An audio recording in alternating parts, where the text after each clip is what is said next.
Olá a todos! Na continuidade do Café com História sobre a Revolução Russa, importa de facto retomar na própria condição económica.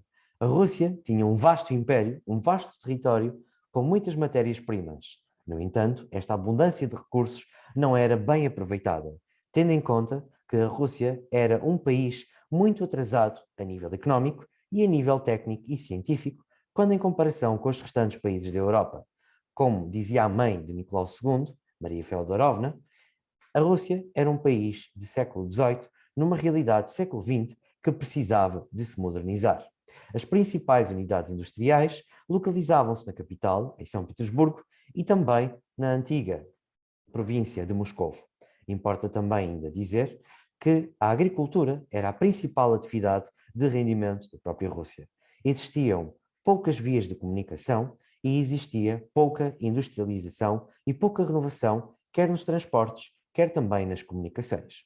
A sociedade era fortemente estratificada entre os privilegiados, nomeadamente o clero e a aristocracia, ou seja, a nobreza, que tinham grande parte das propriedades e dos lucros, tinham acesso a cargos importantes no Estado e na corte.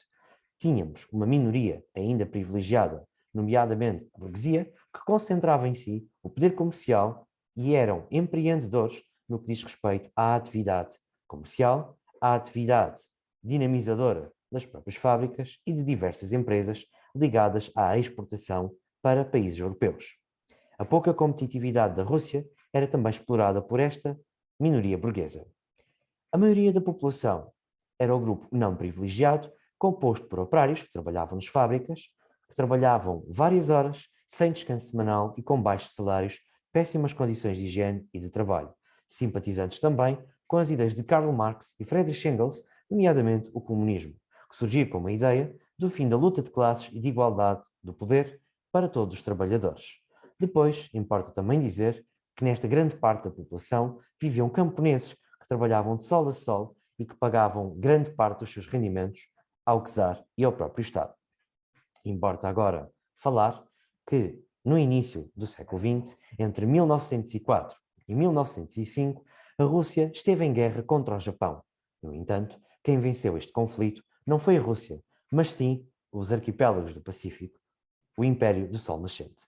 O Japão tinha melhores condições de exército, melhores condições de estratégia, de armamento e também militares contra o Império Russo. Destruída a frota do Báltico, foi desferido um golpe fatal no orgulho do próprio czar, considerado alguém que ficou humilhado e desprestigiado com a derrota de um dos maiores impérios à face da Terra nesta época. Nicolau II vai enfrentar, no dia 22 de janeiro, de acordo com o nosso calendário, de 1905, uma manifestação de mais de 200 mil pessoas junto ao Palácio de Inverno. Na capital de São Petersburgo, Nicolau e sua família são aconselhados por questões de segurança pela Guarda Imperial para se afastar para a periferia. A população, liderada por membros do baixo clero, diversos padres que queriam ver o czar e apresentar-lhe uma petição onde exigiam a criação de uma Duma, ou seja, de um parlamento na Rússia, de maiores liberdades, do fim da censura, da baixa de alguns impostos e de melhores condições de vida para todos, sobretudo para os camponeses e para os operários. No entanto, neste que ficou conhecido como o Domingo Sangrento, a Guarda Imperial, tendo em conta que a população era cada vez em maior número, começou a disparar para o ar com a tentativa de dispersar a população.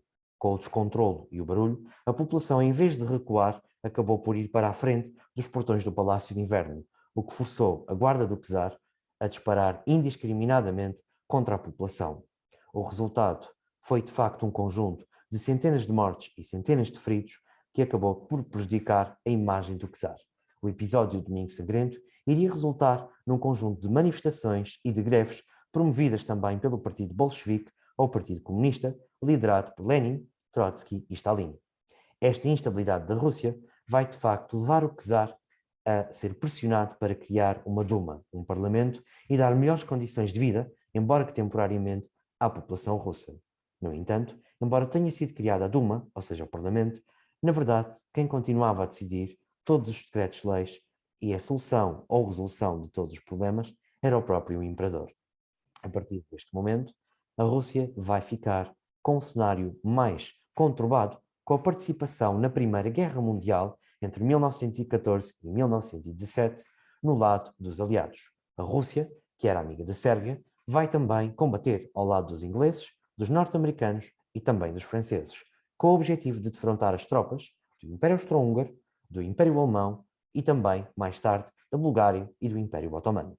No entanto, o exército russo, embora muito numeroso, era mal preparado em termos militares. Muita da população que pertenceu a este exército foi mal preparada para o inverno e, em vez de levar armas para combater, levou instrumentos agrícolas. Automaticamente, o exército estava condenado a ter milhões de mortes. Em 1916, Gregory Rasputin foi assassinado, o que deixou a czarina e a família imperial muito perturbada. Também em 1916, a Rússia estava a perder a guerra na frente oriental. O czar toma uma decisão fatal. Deixou o Palácio de São Petersburgo e foi liderar as próprias tropas.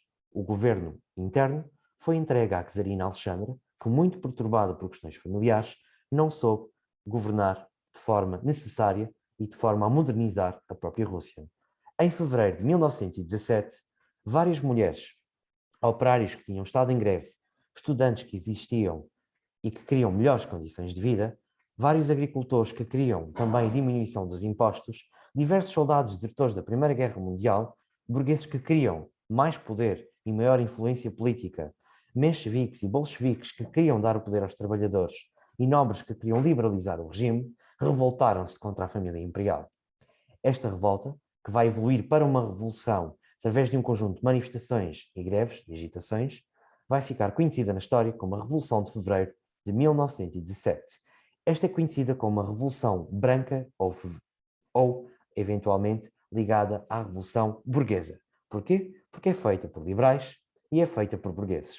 O resultado desta revolução é a criação de um governo provisório, maioritariamente composto por burgueses e por liberais, que vão derrubar a monarquia Romanov, ou seja, o poder do czar, exigir a sua abdicação, vão de facto também prender a família imperial e vão também formar uma república parlamentar, ou seja, um regime onde o governo é democraticamente eleito e tem também um parlamento com o objetivo de propor e fiscalizar a própria produção das leis.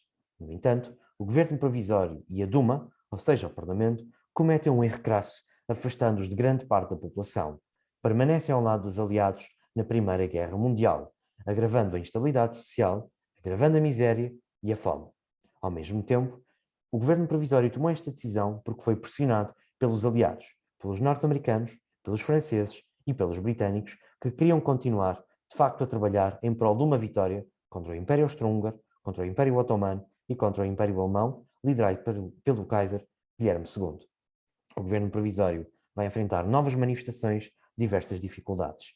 Nesta altura formou-se também o Soviete de São Petersburgo, ou Soviete de Petrogrado. Um Soviete é um conjunto de trabalhadores e de operários, cujo objetivo era claramente ter melhores condições de vida e ter poder político para de facto manobrar a legislação a seu favor. Os operários queriam sair da Primeira Guerra Mundial e representavam mais de 80% da população russa da época. Então, o governo provisório, não estando ao lado do Soviete de Petrogrado, ou seja, de mais de 80% da população, não vai contar com apoio popular. Assim, em abril de 1917, Lenin, que tinha regressado da Suíça, vai promulgar as Teses de Abril, onde, de forma muito resumida, dizia que iria dar à população terra, pão e paz. Lenin vai intensificar a sua propaganda e, com o apoio do Partido Bolchevique, Partido Comunista, com os trabalhadores e o Exército Vermelho, em outubro, também de 1917, derruba o governo provisório, liderado por Kerensky, e toma ele próprio o poder. Iria começar aqui, nesta Revolução de Outubro, a própria implantação do marxismo-leninismo na Rússia, ou seja, o início da União Soviética e também daquilo que nós conhecemos como o triunfar da Revolução Russa. Bom estudo a todos e bom trabalho!